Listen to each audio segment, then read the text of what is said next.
stents in the SVC and the low morbidity and mortality, it's become the treatment of choice. But it's not without complication. Even in the acute or in the chronic phase, stent migration can happen in certain people. You should be aware of the SVC syndromes and the classification. Most of them, they are type 2, they are just in the middle of the SVC.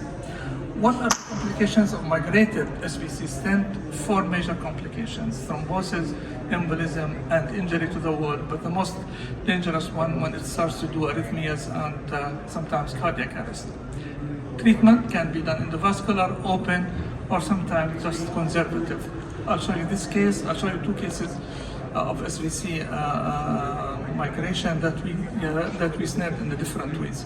This is a 53-year-old male, stage 4 adenocarcinoma of the lung, presented with hoarseness of voice, congested facial veins, shortness of breath, all symptoms of SVC syndrome. You can see that it's type 2, it's just in the middle below the nominal veins, and very slow flow from the vein to the SVC, as you can see in the sagittal CT scan in here.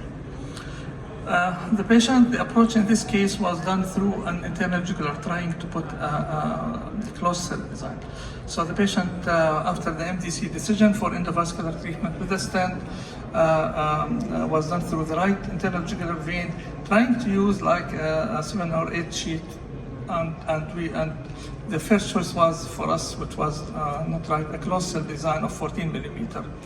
Immediately we noticed that the stent, because of something that happened, that you will see that stent started to migrate downward. It did not fix to the stenotic lesion, and you can see on the right hand side that the stent is coming down. It's not in the SVC, it's not in the right atrium, and we can see it just propagating down. The major mistake was here is that somebody had pulled the wire back, so we did not have any support. The wire is pulled back, and the stent keep migrating into the right ventricle, and it was migrating more and more forward, and started to go now into the right ventricle. So we start first, as we use with all misplaced SVC stents, we try to retrieve them back with a balloon. Just put the diameter of the stent and try to pull it back, and sometimes you can get away with this. We were trying and trying, but then eventually